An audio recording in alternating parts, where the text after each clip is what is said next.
Ayo hadirin hadirin ya Allah wa yakum ajma'in. Marilah sama-sama kita panjatkan puji dan syukur kehadirat Allah Subhanahu wa taala. Karena dengan limpahan rahmat, nikmat dan karunia-Nya pada kesempatan ini kita bisa hadir di tempat yang mulia ini untuk melaksanakan sebagian dari kewajiban kita sebagai hamba Allah, yakni kita akan melaksanakan sholat Jum'ah berjamaah. Harapan kita tentunya Jum'ah yang akan kita laksanakan pada hari ini lebih baik daripada Jumat sebelumnya, dan Jumat yang akan datang akan lebih baik daripada Jumat yang kita laksanakan pada hari ini, dan begitu seterusnya. Amin ya rabbal alamin. Salam dan salam senantiasa kita sanjungkan pada junjungan kita Nabi Agung Muhammad Sallallahu Alaihi Wasallam, yang sampai detik ini kita akan tetap setia untuk mengikuti sunnah-sunnahnya, dengan harapan bukan hanya di akhirat kelak kita akan mendapatkan syafaatnya, tetapi di dunia ini kita akan mendapatkan kemudahan dalam melaksanakan perintah-perintah Allah dan menjauhi larangan-larangannya. Dari mimbar yang mulia ini, sebagaimana para khatib al-fakir mengajak kepada diri al-fakir sendiri juga kepada hadirin sekalian, marilah senantiasa kita tingkatkan iman dan takwa kita kepada Allah Subhanahu wa taala dengan sama-sama melaksanakan apa yang menjadi perintah ajaran agama kita, dan pada saat yang bersamaan sama-sama kita tinggalkan apa yang menjadi larangan dari agama kita. Ayyuhal hadirin rahimakumullah. Pada kesempatan yang mulia ini, khatib ingin menyampaikan khutbah dengan judul Hak untuk Hidup dengan Damai dan Aman. Salah satu yang menjadi dambaan bagi setiap individu adalah hidup dalam kedamaian, ketenangan, keamanan, dan kenyamanan, sehingga masing-masing personal akan berusaha sekuat tenaga untuk memperoleh hak tersebut. Bahkan ia pun cenderung rela mengorbankan apa saja yang dimilikinya, baik berupa sumber daya maupun harta benda, demi terwujudnya cita-cita itu. Sebab jika tidak, seluruh aktivitas ibadah maupun muamalahnya akan terganggu. Oleh karena itu, siapapun dan dari strata masyarakat manapun akan bangkit bertindak dan mengambil sikap melawan jika kehendak kuatnya untuk memperoleh kehidupan yang damai dan aman tersebut merasa dihalangi. Hal ini menunjukkan betapa cita-citanya tersebut merupakan sesuatu yang bersifat fitri dan asasi bagi setiap manusia. Tidak ada satupun tindakan yang bisa ditolerir jika memang dianggap dapat menghalangi tercapainya kehidupan yang aman, damai, tentram, dan nyaman tersebut. Hadirin rahimakumullah, sikap saling memahami identitas dan saling menolong antar sesama adalah dua hal fundamental yang dianggap dapat mendukung terpenuhinya hak-hak di atas.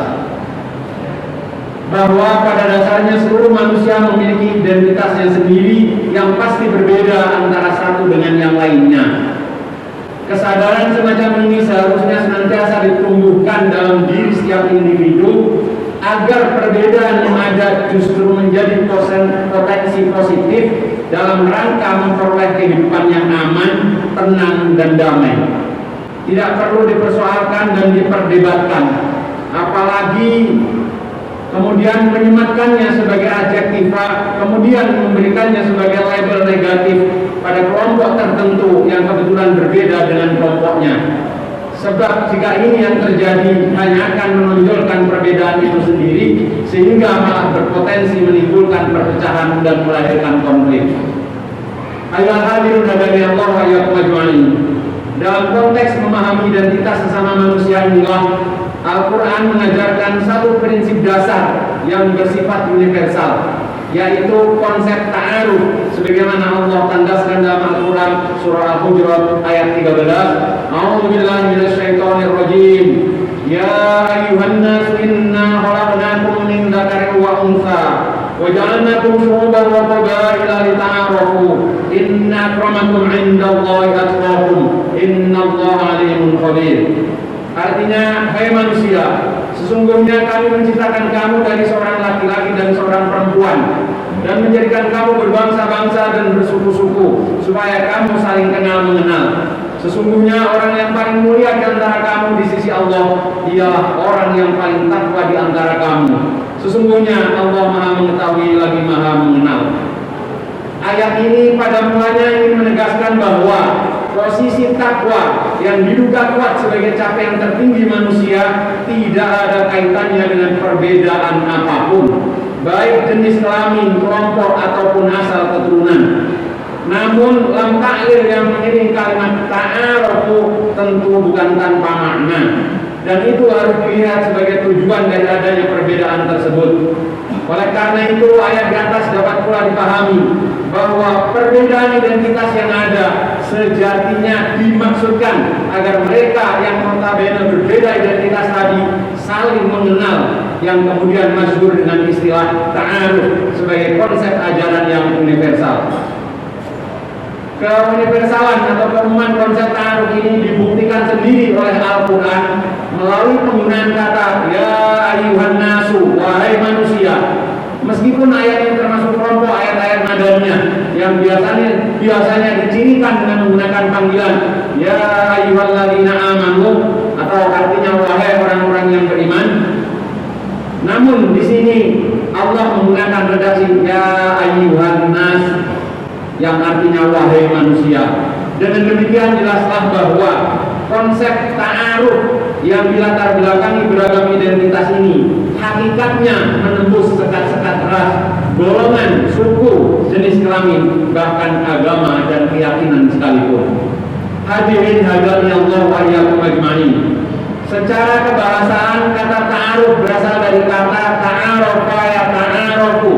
Setiap kata yang mengikuti pola tafa'ala mengandung makna musyarakah, yakni melibatkan dua orang atau lebih, dan masing-masing pihak harus bersikap proaktif atas pihak lain, sehingga proses ta'aruf atau saling mengenal baru bisa terlaksana dengan baik apabila masing-masing pihak secara proaktif dan didasarkan atas maksud yang baik berusaha mengenal lebih jauh identitas orang yang akan dikenalnya, baik menyangkut bahasa, adat istiadat, aliran atau mazhab, ras atau golongan atau agama, dengan tanpa memaksa orang lain masuk atau mengikuti identitasnya.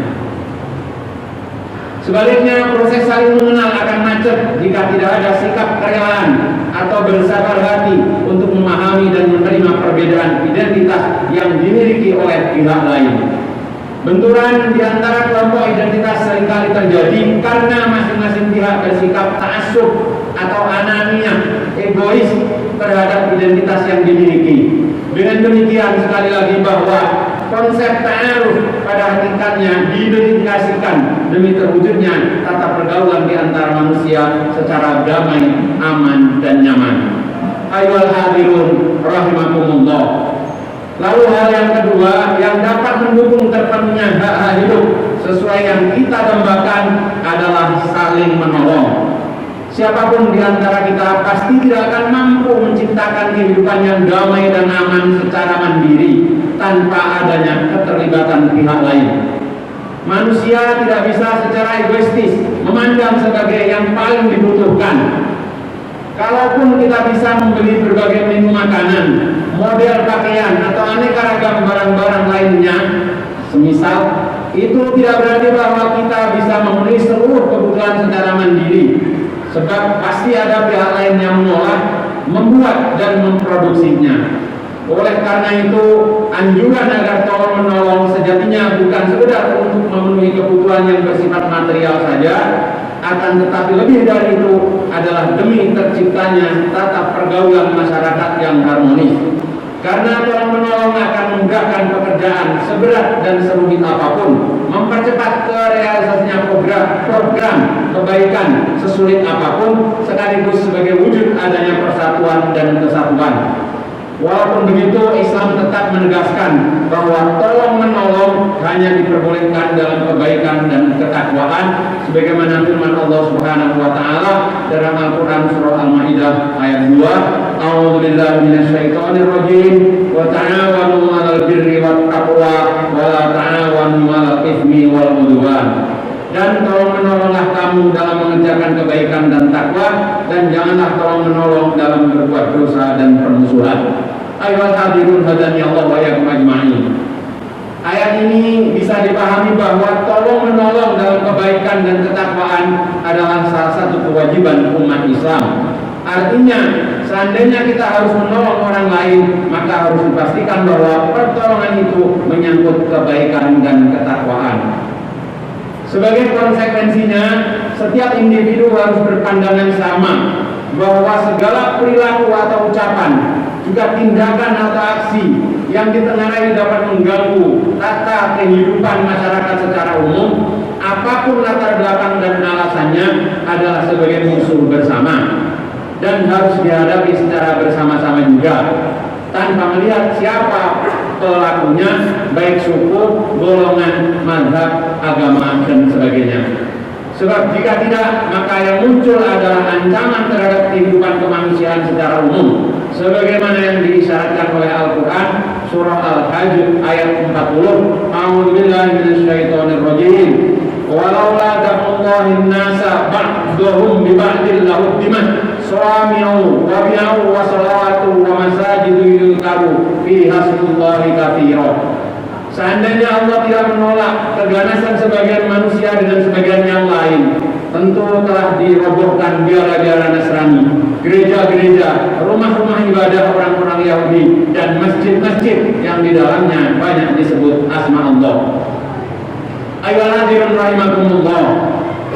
Walaupun menurut riwayat yang masyhur, ayat ini turun berkenaan dengan syariat perang, namun ia juga mengandung hukum umum, yaitu mudafa'ah atau hukum perimbangan. Artinya melalui ayat ini Allah menyeru kepada umat manusia, khususnya umat Islam, agar tampil melawan segala bentuk kezaliman, perilaku teror, perilaku yang mengancam disintegrasi dan sebagainya. Sebab jika tidak, maka yang terganggu bukan saja tempat-tempat ibadah, melainkan lebih dari itu akan menimbulkan kerusakan di muka bumi, sekaligus menjadi ancaman bagi kehidupan makhluk secara umum. Kehidupan terasa tidak nyaman, tidak ada perasaan aman karena selalu dihinggapi rasa kekhawatiran munculnya teror. Atau dengan kata lain, mudafa'ah ini adalah untuk menjaga kelangsungan agama dan kelestarian kehidupan manusia. Hal ini sebagaimana disyaratkan oleh firman-Nya yang lain di dalam Al-Quran surah Al-Baqarah ayat 251. A'udzubillahi minasyaitonirrajim. Walaula daf'ullahin nasa ba'dhum bi ba'dil lafasadatil ardh. Dan kalau Allah tidak melindungi sebagian manusia dengan sebagian yang lain, niscaya rusaklah bumi ini. Sedemikian pentingnya hak hidup ini, sehingga Al-Quran menganggap bahwa membunuh orang lain tanpa hak dianggap seperti membunuh umat manusia. Oleh karena itu tidak seorang pun diizinkan untuk menghilangkan nyawa orang lain dengan alasan apapun juga. Hadirin rahimakumullah, Islam sangat mengecam dan mengutuk keras umatnya yang menimbulkan keresahan, teror, dan perbuatan lain yang berakibat pada ketidaknyamanan bagi pihak lain, termasuk juga golongan minoritas. Sesuai sabda Nabi Muhammad SAW, al-muslimu man salim al-muslimuna min lisanihi wa yadihi. Hakikat seorang muslim adalah seorang yang orang muslim lainnya selamat atau terhindar dari lisan dan tangannya. Meskipun redaksi hadis di atas menggunakan kata al-muslimun, namun juga menyangkut penganut agama lain. Artinya saat kita mengikrarkan sebagai seorang muslim, maka harus dipastikan tidak ada pihak lain yang dirugikan secara psikis maupun fisik oleh perkataan dan perilaku kita. Demikian hadirin khutbah singkat yang dapat Al-Fakir sampaikan. Mudah-mudahan memberikan semangat juang yang tinggi kepada kita semuanya untuk mempertahankan kehidupan yang damai, nyaman, dan aman di tengah-tengah masyarakat kita, sehingga upaya apapun dari pihak manapun yang berkeinginan untuk merusak tatanan dan keharmonisan yang ada di tengah-tengah masyarakat kita harus kita jadikan dan kita lawan atau kita tetapkan sebagai musuh bersama kita.